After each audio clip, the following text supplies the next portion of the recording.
Hey guys, welcome to my YouTube channel. My name is Shelly, and today we're going to work on the next two-page spread in my Smoky Mountains album that I shared with you in the flip through video last week.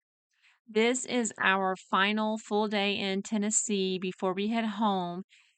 And on this day, we drove from Wears Valley over the mountain to Bryson City to go on a train ride on the Great Smoky Mountain Railway. My mom has been wanting to go on this specific train ride for several years, so I was really glad that we got to kind of check that off of her list of things to do. What I am documenting in this spread is the amazing views that we saw on the drive over. They were so spectacular that, first of all, my photos do not do them justice because I'm just taking them out the car window while I drive. And secondly, my mother declared that this was her favorite part of this entire trip. Now, because I like to use a lot of smaller sized photos and do not plan my pages ahead of time, I have come to the conclusion that for me personally, what works best is to print my photos at home. This is not the cheapest option, but like I said, I do not plan my pages in advance. So whenever I wanted to scrap something specific, I was never prepared photo wise, especially if I wanted to have my photos be 3x4 or whatever. I've printed my photos on various Canon printers as well as a selfie, and the printer that I use now, the Epson PictureMate 400, is by far the best at-home photo printer that I've ever used, in my opinion. My process usually begins by pulling up the photos that I want to scrapbook on my phone or my laptop, and then using my little pre-made photo templates to choose what photos and what orientation, what size, and then kind of get a general idea of what the layout might be. Now, when I first pulled up the photos for this page, I had narrowed it down to 12 photos. I came up with a layout I thought I might like, and then I went ahead and printed my photos.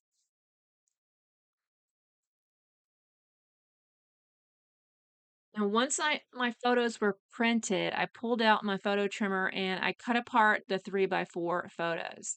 This photo trimmer is one of my favorite tools out of everything that I've purchased so far from Creative Memories. I love it. I use it as often as I can, but it is very sharp, so please be aware. I won't tell you how I know, but trust me.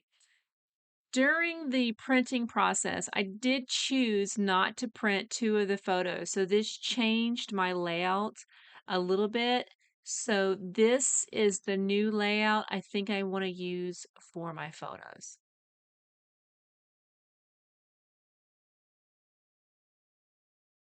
Now, this photo is of the ski lift that we drove under each day as we left our cabin. There was never anyone on it because it was the wrong time of year, but it was always moving.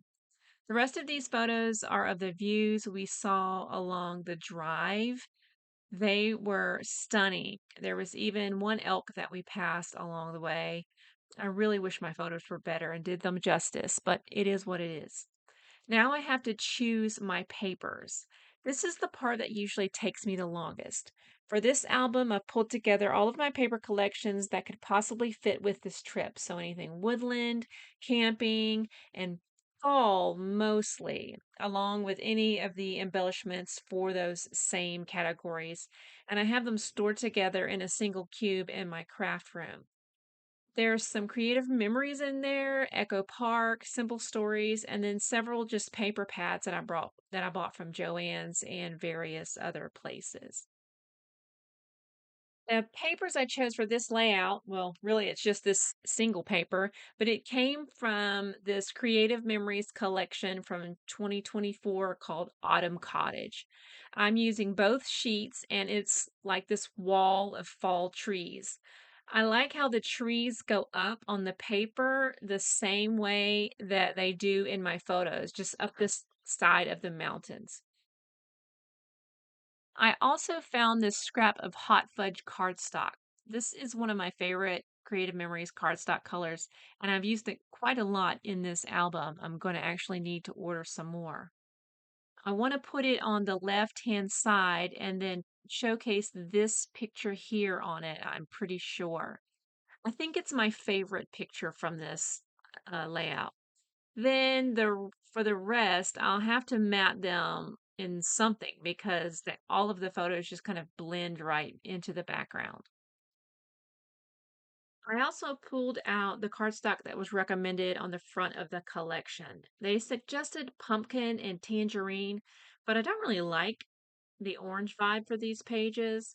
I also pulled out a piece of canary, which is not actually one of the recommended colors, but I like it best anyways, I think. I think I may use a strip of the canary behind the hot fudge on the left to kind of soften the transition between the dark brown and the busy patterned paper.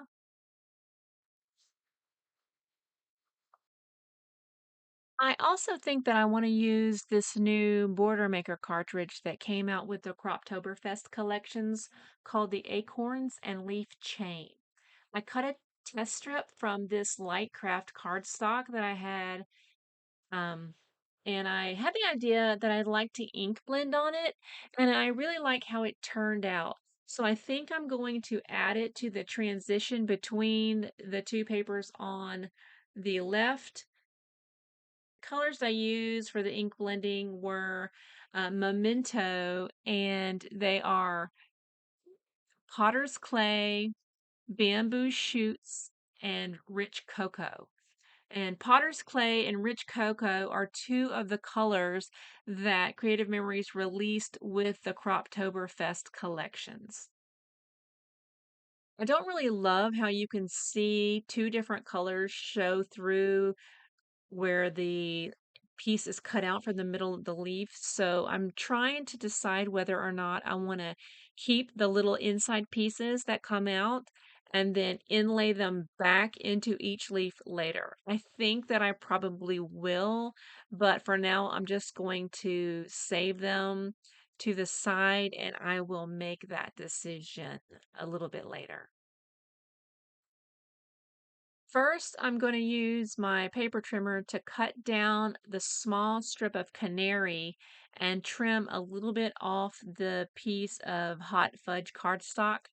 And then while I think about what I'm going to do on the right-hand side of the page, I'm going to mat the rest of these photos in the dark brown.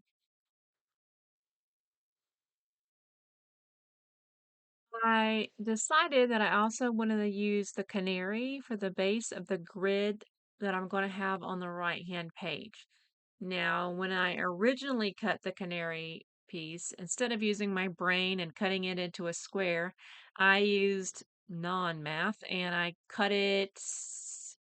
Technically, I did cut it into a square, but it was not big enough. And so then I was going to add on a piece to make it fit, but eventually I had to accept the fact that I had screwed it up and I just had to cut a new piece of canary. So what you see right now is the incorrectly sized piece of canary, but I'm going to use the leaf and acorn chain to make a border, like a frame that goes around that yellow canary piece. And so it has to be a certain size square, and it is not that now. So in a little while, you'll see that that canary piece of paper just magically changes size, and that is the reason why. So in total, I'm going to need 5 of these border maker strips with the acorn and leaves. One for the left-hand side and then 4 to make the frame that I'm going to do around the canary piece on the right. I'm going to go ahead and cut the other 3 of them out of the same piece of craft cardstock. Also, remember if you want to inlay the center parts of the leaves, you're going to need to separate them from the trashy bits before throwing it away. I just collected them all and I set them to the side just in case. Spoiler alert, I do end up using them. Now we need to ink blend on these border strips using the Memento inks and our ink blending brushes. First, I'm going to get out the new Creative Memories 13 by 13 nonstick craft mat. Now, I've had a variety of these in the past, and this one has a bit of a coating on one side that's a little bit different than usual. This is a craft mat, like one that you could get at Joann's or wherever. And the backside of the Creative Memories one feels like that one from Joann's did. It's slick, they're heat resistant, and all of that. But on the front side of the Creative Memories one, there's this, I don't know if it's silicone or what it is, but it's a little bit sticky and it makes it more grippy. So when you lay your piece down and you go to ink blend on it, it's not going to scoot around as bad. It's going to kind of stay in place within reason, which I am really liking. So we're going to need our inks. These are the colors that I mentioned earlier, the bamboo shoots, potter's clay, and rich cocoa. And we need our ink blending brushes. Now, the ones I have are not the Creative Memories ones, but it's because I already had this set of brushes. So I didn't rebuy them so that they color coordinated with my inks. But they do have a brush that coordinates with each color that's come out so far. For the brown, I'm just going to use this smaller one that I found on like Amazon. So I'm going to do my brown first, all right? And then I'm going to come back and do the brown again at the end. Now, when you're ink blending, you want to, get your ink on there. Do not just blop this thing down on top of there because it will leave a mark that will not come off. Here, let's turn it over to the back. If you just blop this down, a lot of times, see, you'll just get a dark mark, and no matter how much, you'll have to really, really do some ink blending on there to get that off, especially if you're using a different kind of ink blending tool, you'll get a circle or whatever the shape is that you're using. So what I like to do is you can either tap it off a little bit to get that initial blop of ink off, or I like to come in from the side, to start off the side and blend onto it. And that way my edges are darker, which is what I prefer. And you just don't have to worry about starting in the middle and all that. Now, I am going a little bit beyond the edges because you cannot get like a sharp edge with it. Well, I mean, I guess you could try, but you're not really going to get a sharp edge. And I want my leaves and my acorns to blend into each other. All right. So I did that one. Now I'm just going to scooch it down and then do the same here in a little circle. I'm just moving it in a circle, or I come in from the sides. Now the ink will soak into the paper, so these will lighten up a little bit when they dry. So sometimes you'll get it right to the color that you want, and then you come back later and you're like, I can hardly tell that I did anything. Obviously not in this case, that won't happen, but when you're just doing something, give it a little shadow or whatever, you'll come back later and you can hardly tell you did anything. And that's because the ink soaks in and dries and it will lighten up. But I always recommend start light and add more later because you can add more and add more and add more, but once it's on there, it ain't coming off. So I'm just, on from the sides and then do a little circle just so it blends into those edges, all right?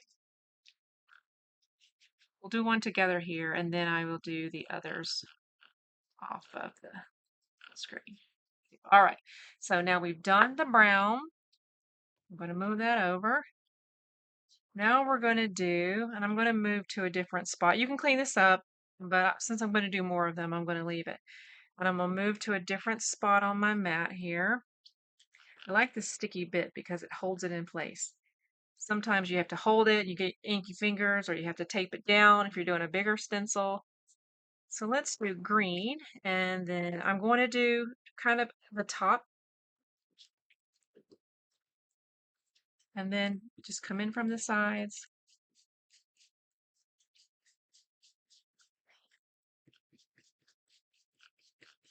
And then blend in a circle.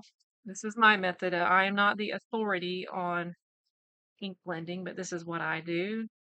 I like to ink blend on my shapes. Now you'll see it's going over onto the acorn a little bit, but you want that because you want the brown to blend into the green and the green to blend into the brown. But when we're done, we're going to come back with our brown and just kind of re-blend in so it's not half green and half of the orange here, all right? So then we're going to scooch it down. I'm going to skip one, and then I'm going to do the next one because I'm going to do every other one orange, all right?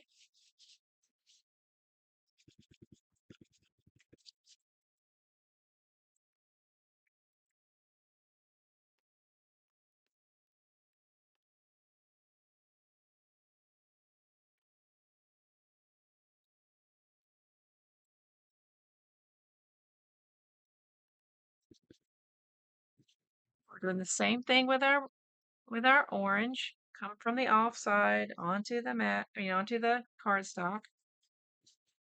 Pushing up from the bottom, pulling down from the top.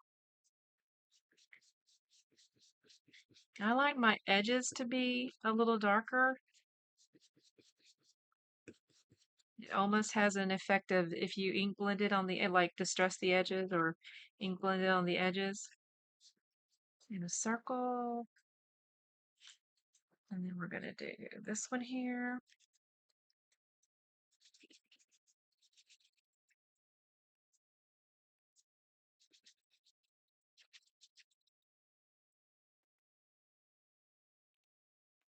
Then we're going to take our brown again, come back to our original spot here. And I'm just going to re-blend in those spots. Not tons. I don't want to, I don't want to ruin our blend, but I want, I don't want green and orange to be the dominant color where the acorns. And see how it kind of half is green and half is orange? I want it to be brown. I want those colors to blend into each other.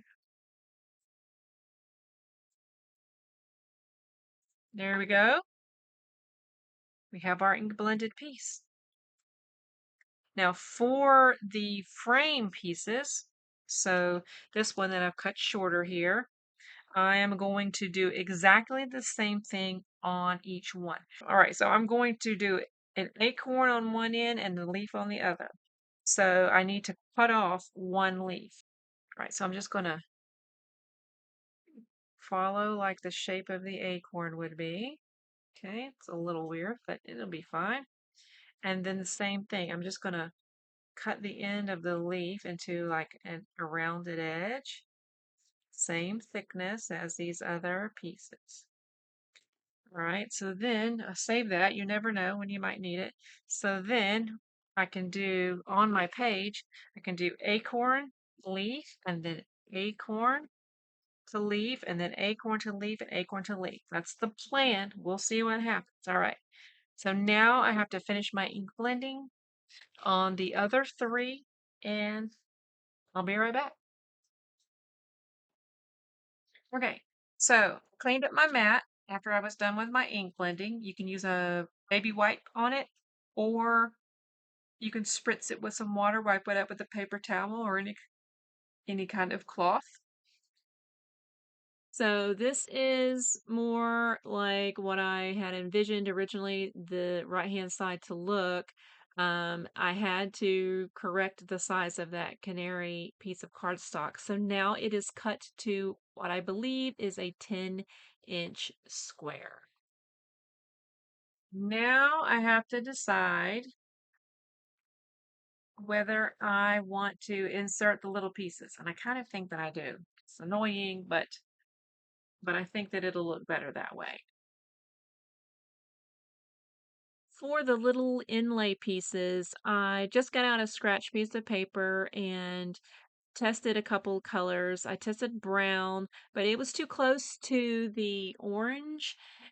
They looked exactly the same when I inlaid the brown. So I'm just using black here and I'm gonna test and see if I like the way that it looks, and I do.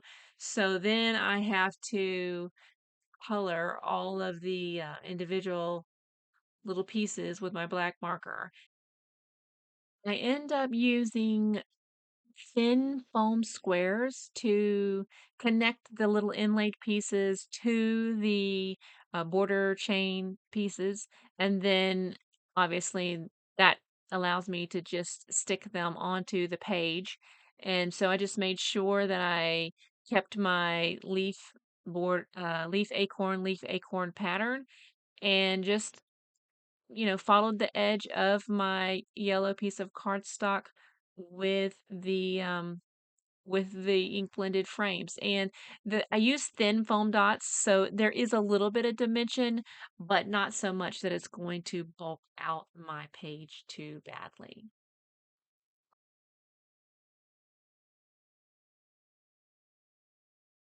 Here is where we are. Frame is attached. Our photos are attached on both sides, including this photo. I did my journaling and I printed it out on white cardstock, and then I used a die with some stitching on it, the second largest here, to cut that out. And then I knew I wanted to put my title up here. I knew I wanted it to be Drive to Bryson City. First I cut it out in yellow cardstock. I thought that I was going to use yellow and put it directly on the brown, but I decided I want something else up there. So but I didn't know what color. I didn't want to introduce a new color because it would have had to have been orange because yellow wouldn't have worked, I don't think. And the brown obviously would have been brown on brown. And the green, since I went with green here, I didn't want to have green right next to it. So I decided to go with a wood grain.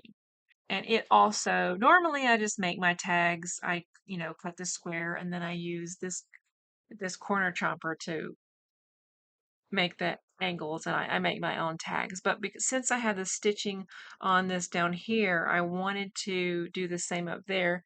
So I used a die that had stitching on it, and this was the largest of that set, this set here.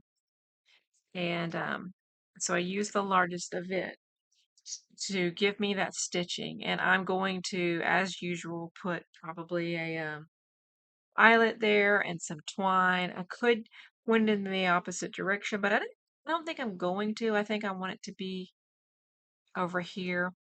And then, but I may pop it up just a tiny bit. I'm not positive about that yet. And I tried the yellow on the wood grain and I didn't like it. So I've decided I'm going to do it in black, mostly because I did not want to cut up another whole sheet of this brown cardstock because I've used a lot of it and I need to order some more. And since we used black to color in the middle of all of these leaves, I thought that black would be an okay color to use again. And there is some black in the photo, so that works okay. So that is where we are now. I have to complete the tag and then work on my embellishment. Keep all of my embellishments. I have 3 of the sort and stash binders for sort of.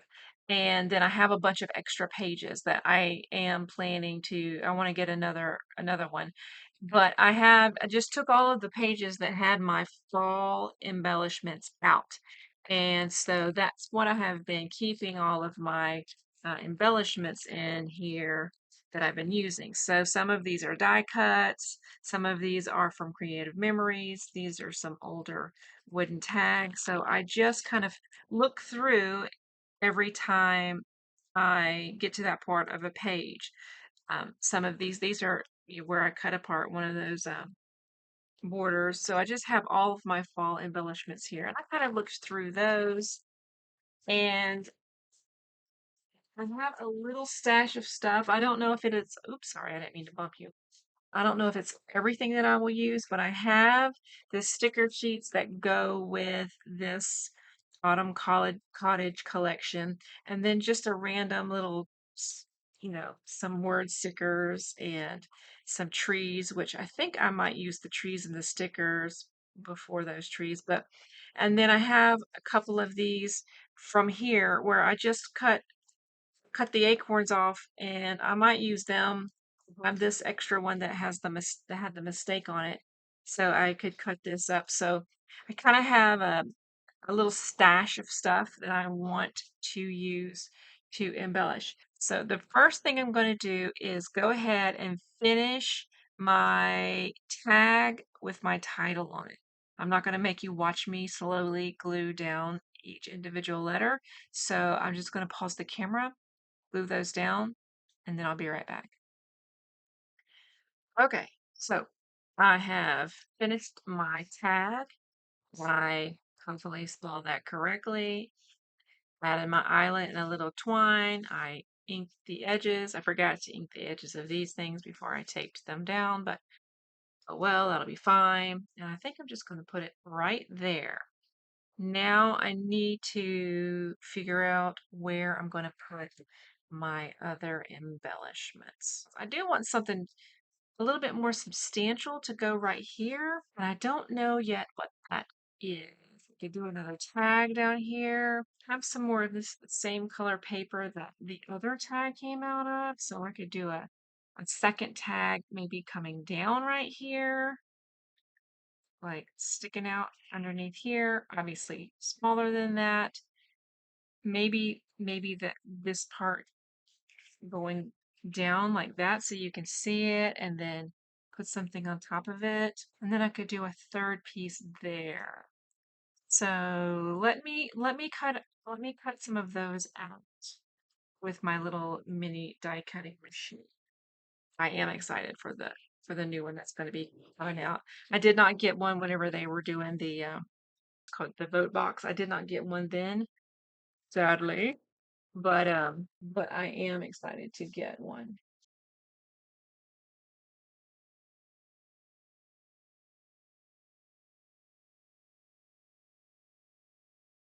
I'm going to ink the edges of this.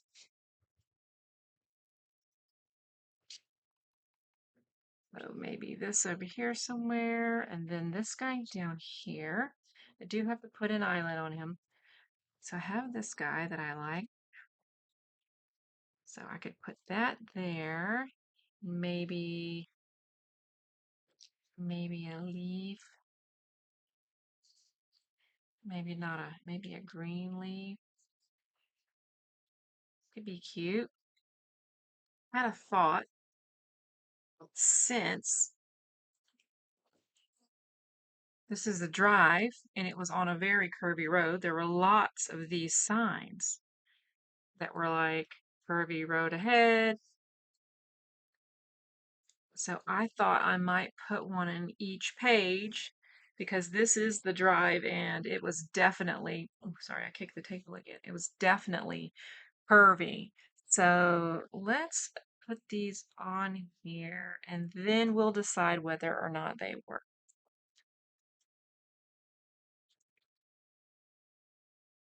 Don't want the arrows to be pointing in the same direction. And the one that there's another arrow that is straight, but nothing on any of these roads was straight. All right. So that is from this collection, Road Signs. It came out a couple months ago, and I did not. Oh, yes, I used this one, and I used this one. I didn't use this one because it wasn't that kind of a highlight, I don't believe. So, and I didn't, that would have been a whole separate color, but these were the appropriate color anyway. So I can put one of these over here maybe, or down here. And then this one can go over here, or this one where the cars are maybe. I'm not sure yet. I also ink blended the ones that I had not ink blended in the orange color so that I could use them as well. I didn't want to move everything, so I just did it on my leg. I just put the little mat on my leg and ink blended them on my legs so I didn't have to move anything. So I'm just cutting out these leaves.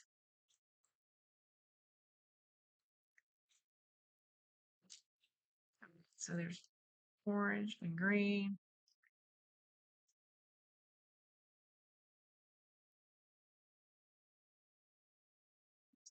Drive to Bryson City. I like the idea of this one being here because it's where it actually talks about the drive. The drive.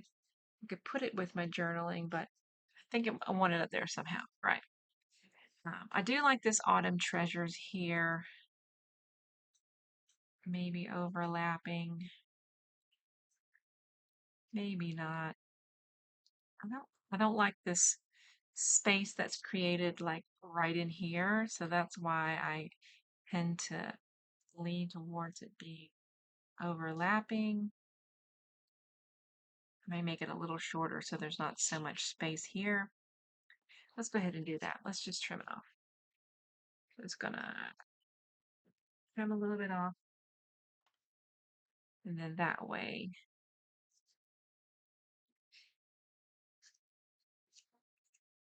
these are closer to each other.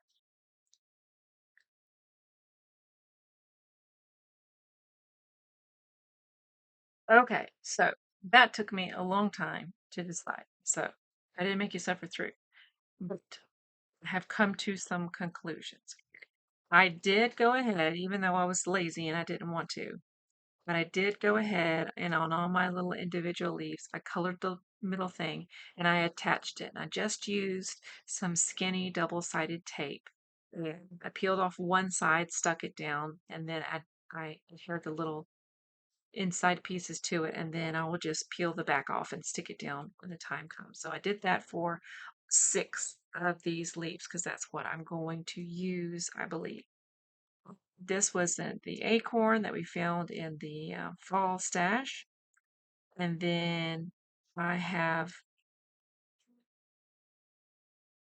think I've decided this is going to go like this with these leaves sticking out beneath. Maybe, let's see, let's scooch it over a little bit so that I don't have to cut parts of these leaves off. Got a gnat. There is a gnat in here that's driving me crazy.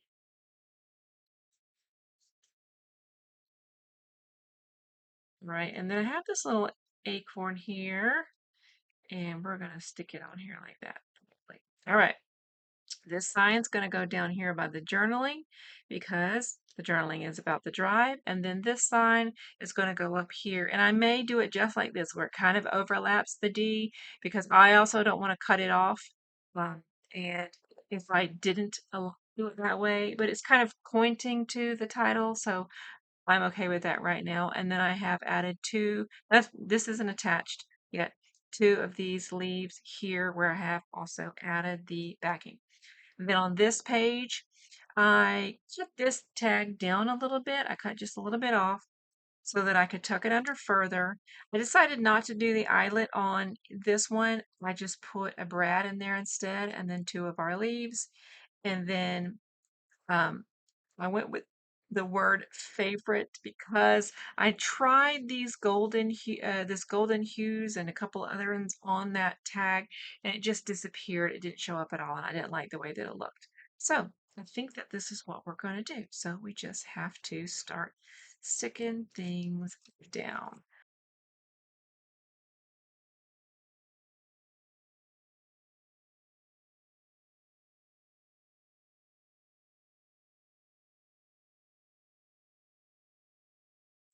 I think this is good. I like how it turned out. I like that I got to use this paper because every time I see it, I'm like, ooh. And then it's a little busy. It is a little busy, but I think that it works well. So here is my page. And then we have our little cluster down here. And then just our small cluster in the middle.